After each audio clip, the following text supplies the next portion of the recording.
Hello everyone, welcome back to my channel. I am Claire, Smurfygurly, and today I've got a video where I've actually prepared some notes. So if you saw my last video, I did an overview of my collection. I sort of just panned over my collection and picked out some fragrances that I would consider getting rid of, and I'm working through those as we speak.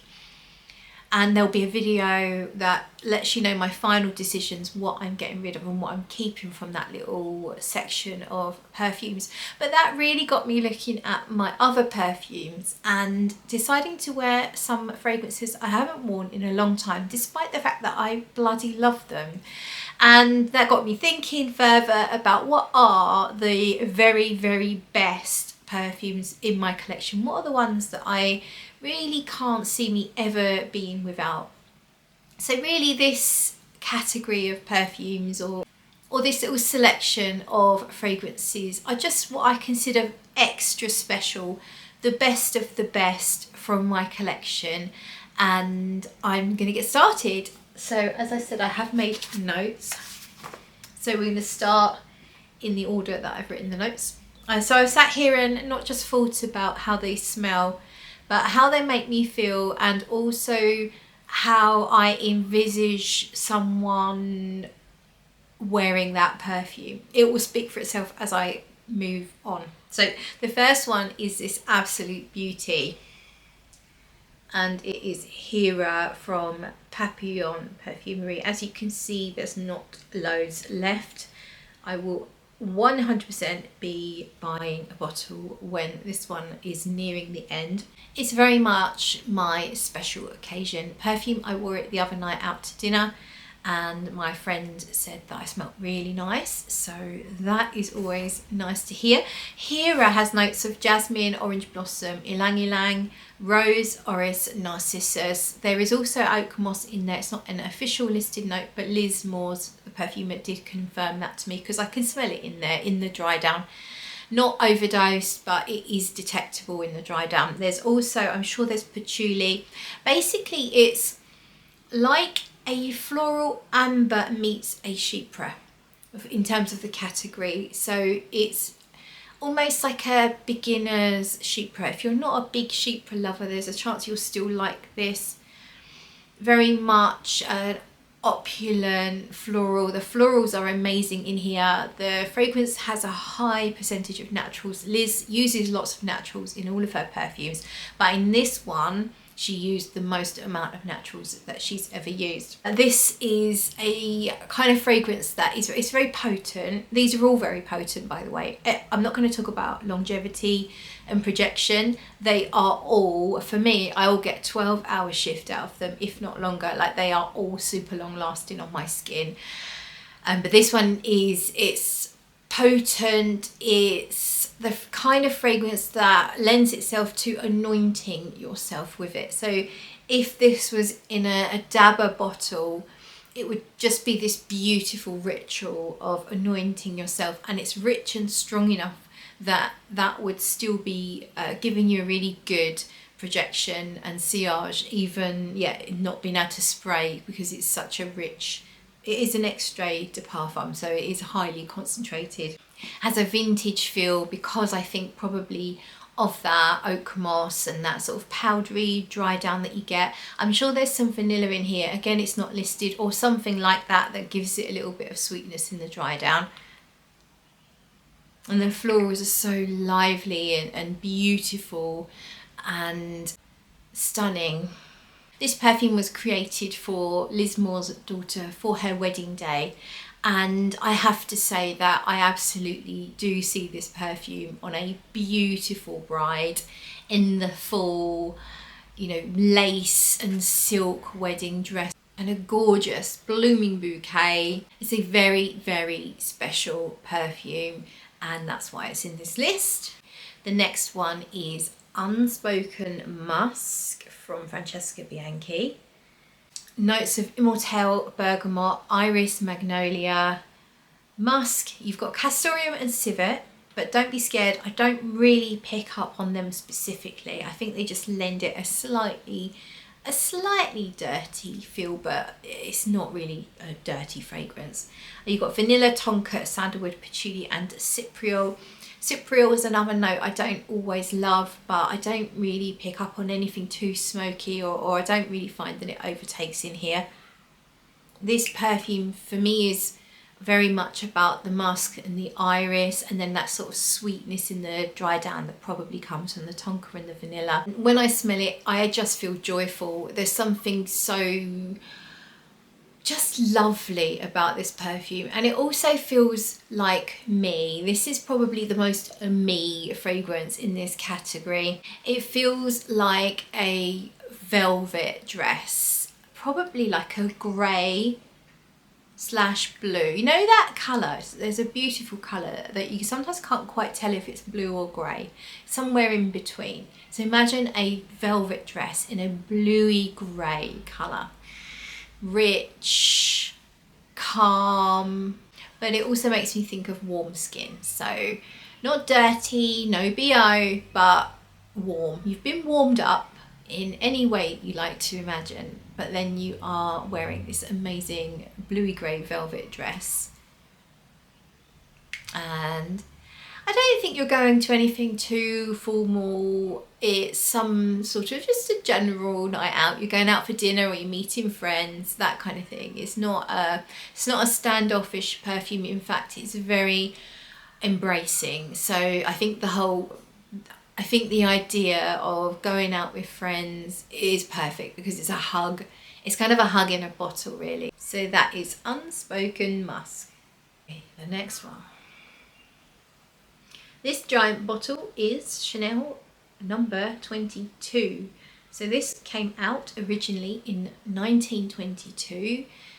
The perfumer was Ernest Beau. Of course, it would have gone through many reformulations over the years. This is probably not what it smelled like way back when. How I would love to have a sniff of a 1920s bottle of Chanel number 22. That would be such an experience. I love this. I had to stop myself wearing it because I was wearing it all the time, and when you wear something all the time, it starts to lose its special feeling.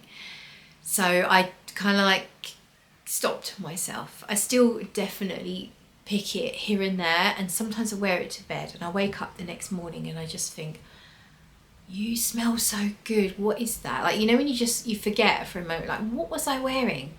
Because the far dry down is quite a far cry from the opening, so it's not instantly recognizable as that, because in the far dry down it's very not very vanillic, but it's more sweet vanillic, whereas the top is fresh with all the aldehydes. So let's talk about it a little bit. Notes are aldehydes, neroli, lily of the valley, ylang ylang, jasmine, rose, tuberose, vetiver and vanilla. For me, it's a yellow floral primarily. So I would say that I get the ylang ylang more than anything, but you can kind of tell there's other things mixing in with the ylang ylang. There is a subtle incensey nature to the dry down. It's also kind of powdery in the dry down, and the top is very aldehydic, but it's not as sharp as number 5. They do have quite a lot of differences. They could be cousins. I wouldn't call them sisters, I'd call them cousins, maybe even second cousins or something. They're very much related, but not, you could easily have and love both, but you could quite as easily love one and not the other. I think if you tend to more sweeter perfumes, more vanillic perfumes, you might prefer 22. So I've written for number 22, fizzy, fun, frivolous, effervescent. This is a party champagne fragrance. This is a fun party where everyone's got a flute of champagne. It's sophisticated and it takes you from cold to warm. So when you first smell it, it's very fizzy, cold, champagne-esque, but it warms up on the skin and it also sweetens up, and this sort of vanillic thing starts to come through. So do you remember those magazines back in the day that used to have like day to night makeup or outfits, and the premise was that you go to the office during the day and then you're going straight out at night. Here's what you would do in terms of your makeup and your outfit. This is a day to night kind of fragrance because it absolutely works happily during the day. It doesn't feel too much, but as you wear it, it does warm up and it does become more sophisticated and more sexy. So I've called it day to night. And I've also called it effervescent to mellow. So it starts off very effervescent with those champagne bubbles, and then it kind of mellows out. It doesn't fade away. It's very strong and long lasting. This is a current EDP formula. Very strong, very long lasting, but more mellow the longer that you wear it. And for this champagne event, I have dressed my imaginary Chanel number 22 wearing lady in yellow taffeta. It's kind of, you know, a bit of flouncy, probably something that Sarah Jessica Parker would wear in Sex and the City to an event. So that is, in fact, I can really see her wearing this just in general. But yeah, so that's Chanel number 22. The next one is Levant. I am wearing this today. For some reason I haven't worn this for ages. There's only a small amount gone, so I need to really make sure this gets back into my rotation. Ormond Jane Levant. This is my second bottle. I had a smaller bottle when it first came out, and then I now have this lovely big one, 88 mils this one is. So Levant came out in 2022. I couldn't see the perfumer on Fragrantica. A lot of their perfumes were by She's a Gone. That is not right, is it? Gaze is shown. So a lot of their perfumes are quite molecular because Gaze is shown has the brand eccentric molecules and definitely does like to play with those molecules, overdose those molecules. And I feel like that is a characteristic of Ormond Jane as well. So a lot of their perfumes are a bit too molecular for my tastes, but this one I would say is the least natural smelling of all the fragrances I'm showing you. My guess is the naturals in here are much less than they are in all the other perfumes. But I think the reason I love this so much is because I love musk molecules. So whilst I don't love the woody ambers and the smoky ones and all of that, I bloody love all the clean musks, all the musk molecules. Throw them at me, I am happy. I am a musk whore and I will not be apologetic for that. And I think that Levant just does musk perfectly. If you love the Narciso Rodriguez fragrances, which are famous for their musk accord, then then Levant is well worth a try for you, I think. So here's the bottle again. So I've written ethereal white silk on gleaming skin. So you can imagine it, can't you? Skin is glowing, it's been exfoliated and moisturized and oiled to the extreme, and now you have on a white silk dress. It's probably like off one shoulder, so it's coming across here and then down here, so you've got a shoulder showing, and you are going to the ballet on the arm of your George Clooney-esque partner. Yeah, let's do that. But the thing with Levant is you don't need to be going to a special event.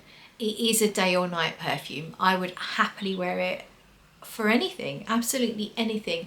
I would adjust the sprays. I would wear this to a doctor's appointment, 1 or 2 sprays only, so you don't look like you're trying to pull the doctor or just be sort of inappropriate. I would wear this daytime, meeting friends, brunch, lunch, all of that. But I would wear this for a night out as well. I would just probably slightly overspray it. It is, when I say ethereal, it really is ethereal.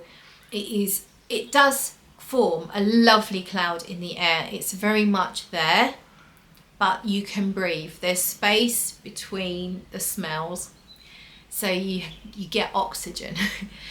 It's not obnoxious, it's not thick, it's not syrupy. It's very, very airy. Did I tell you the notes? I don't think I told you the notes. Tangelo, which is basically like a tangerine. I think it may even just be tangerine. Mandarin, bergamot rose, orange blossom, peony, jasmine, lily of the valley, musk, cedar and amber. I don't find amber in here. This is not an ambery perfume, but I do find vanilla in the base, mixing with the musk and keeping it very ethereal. So it's not one of those cupcake frosting vanillas. There's no trace of anything like caramel or like just sugar or anything like that. It's not a gourmand, but there is a gentle mix of vanilla mixing with the flowers and the musk in the base. Very simple really, but just beautiful. I have been complimented, actually I've been complimented on every single perfume in this little category. But Levant makes me feel well groomed and on top of my game, whatever my game of choice might be on that particular day. So I'm definitely going to be wearing this one a lot more now that I've sort of been diving in deeper into my collection. The next one, I wore this just the other night. Was I on a night shift? I was working from home on a night shift. I haven't worn this one for a while and I bloody love it. And this is the thing, you really do need to go and look at your collection. I think we're so busy as fragrance lovers. We're so busy chasing the next one. I need to try all the new things, or at least the new things that seem exciting to me. But if you've got a collection of fragrances, even if it's a small collection, sometimes you can lose sight of what you already have. And I mean, when I think back, I wanted this perfume for a year before I got it because it is an expensive one. And I had it before, long story short. I owned it many years ago, absolutely loved it. This was pre-reformulation, so this is now slightly different. Pre-reformulation, but it was such a beast that after owning it a couple of years, I found I wasn't wearing it because it was so strong. It was such a commitment. And sometimes I just don't want a fragrance that long lasting, that strong. And I ended up selling my partial bottle. And then I got a sample of it many years later and thought, oh bloody hell, this is so good. And I got a sample of the current formulation. So what I found was it wasn't quite as strong. And that to me was a good thing. I'm pretty sure there's oak moss in here. I don't think I've ever confirmed it with Mr. Tower. He did say there is vetiver. I could smell, I used to mix up oak moss and vetiver. I know it sounds a bit strange, but there's something I find that my nose anyway finds in common. And I remember saying in a review that I felt like it had vetiver, and Andy Tower actually commented on the post I'd made and said that it did. But looking back, I think I was smelling, in my mind, I was smelling the oak moss, but I just didn't know how to identify oak moss at that time. And long story short, I've just said long story short for some other reason. Stop saying long story short for yeah, no. Anyhow, I think this oak moss, I still pick up a little bit of oak moss in the dry down of this, however, not as much as I used to get in the previous formulation. This has notes of lavender, which I don't find that often. I have smelt it and realised that lavender is in there, but most of the time I forget lavender's in there and I don't really pick up on it. So if you're not a fan of lavender, don't worry about it. I don't think it will bother you. You've got mandarin, jasmine, rose, wood resin, sandalwood, patchouli, cedar, and yeah, I feel like there's oak moss, and I remember that Andy Tower said there is vetiver. To me though, I get a bit more than that. I feel like there's some lavender or some not lavender. Hello, I think I have dementia. I know, I'm not joking. I do think I have dementia. I hope not. Might be menopause. So, let's get back on track. What was I saying? I feel like there is labdanum or similar in the base. The base is really sticky, sweet, like gummy, and I love it. It's beautiful, but I need to show you the colour of this stuff, man. Oh my god. Right, I think I'm just gonna chuck it on top of here, which was Mist Your Blooming Bouquet. This is going to beat out Mist Your Blooming Bouquet. Don't you worry about that. I need to show you the colour. Like, there you go. Yellowy, reddy sort of colour. Don't get this on your clothes. It will stain. In fact, it did stain. Was it this one? It stained my Suzanne Betty jumper. But luckily, I went to spray it on my neck, and so it was kind of behind there, and it's faded a little bit. So that's another story. It's not a story. It's not a long story short either. Help. It's a good job I'm on my own. I think I'd get locked up. What am I saying? This is really strong. When you first spray it, it is very strong with the jasmine and a sort of general exotic woody spiciness. Wouldn't even surprise me, like when smelling it now, if I didn't know what it was, I'd be thinking, is there like a gardenia or a tuberose mixing in here? And it's not listed. But yeah, it's jasmine and rose, but it is so exotic. It's an exotic island. It's humid and distant and exciting. Oh. So I've written that it's opulent, exotic, spicy, sexy, powerful, and I've decided that it's a burgundy cashmere scarf because it's so warming, it's so luxurious, it's extra special, and this is a head turning perfume.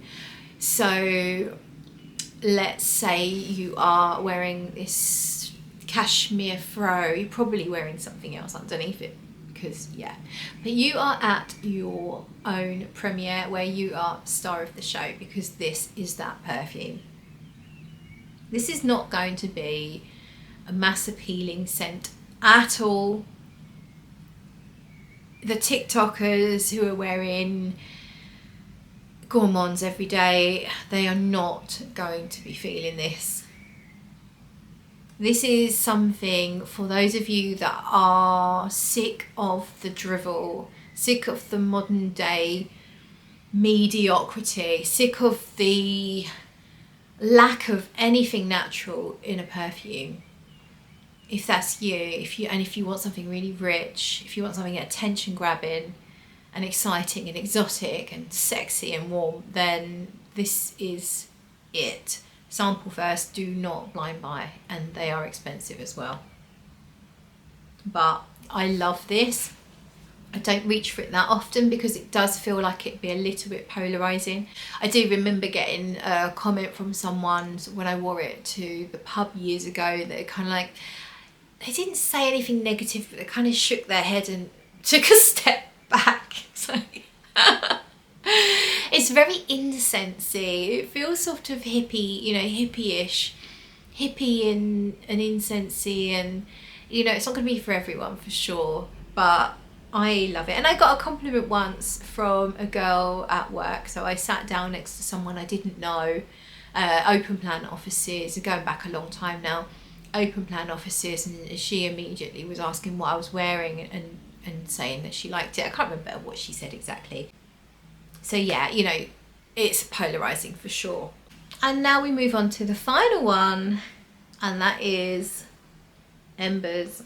Quite possibly the very best vanilla perfume ever made, in my opinion, and probably quite a few people will agree with me that have tried this. This is another one that sort of smells spicy and exotic. You've got notes of sandalwood, benzoin, bourbon, vanilla, rose and labdanum. This is an all-natural perfume, and it contains real Mysore sandalwood, and the sandalwood in here is quite a lot. I think Teone said it was about, I think it was 7% sandalwood in here.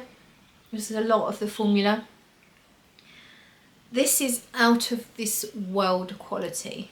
So I'm picturing being cozied up by the fireplace in a Victorian mansion, laying on a real fur rug, which I don't condone, by the way, but for the imagination purposes, real fur rug, under a cashmere blanket with, let's say, George Clooney again. Why not? Why not? and we are drinking spicy vanillic liqueurs. Not that this smells boozy, but it almost does. It has that opulence and almost makes you think of booze. It's a warming and comforting, but not in that stodgy comfort food kind of way, not in any basic way. This is luxury with a capital L. This is very, very high-end, top of the range luxury comfort. It is that good. This is a kind of fragrance that if you're in your deepest, darkest days of winter and you're finding that you are just bloody depressed, then this is what you need. You need a dose of embers and George Clooney in cashmere blankets in a Victorian mansion with some vanilla liqueur. But if you can't have all of that, you can conjure it up in your brain with embers. So to me, the vanilla in here is very much that nuanced, spicy, proper good vanilla. This is not vanillin. This is not, you know, cupcake frosting. This is the real deal. And then of course you have proper Mysore sandalwood, which is beautiful. Sandalwood in perfumes can sometimes be quite disappointing to me because most of the time now they will use molecules, and I find them very dry and flat. There's nothing like real sandalwood. Now of course there's lots of different varieties of sandalwood. Some sandalwood can be quite dry, but this to me is not. This is rich, spicy, full-bodied, creamy, just amazing. Again, many facets to it. Naturals have many facets to them, and that's why they can be so lively and so full-bodied and exciting.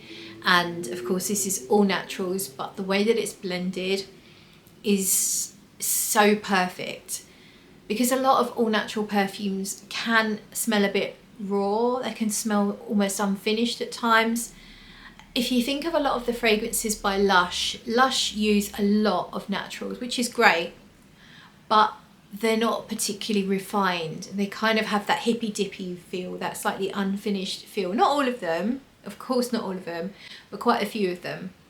So it's so surprising that someone can use all naturals, not have any smoothing molecules to help them out, and create something this wonderful and long lasting. I've already said all of these perfumes are long lasting.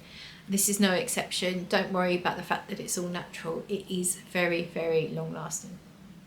Super luxurious and special.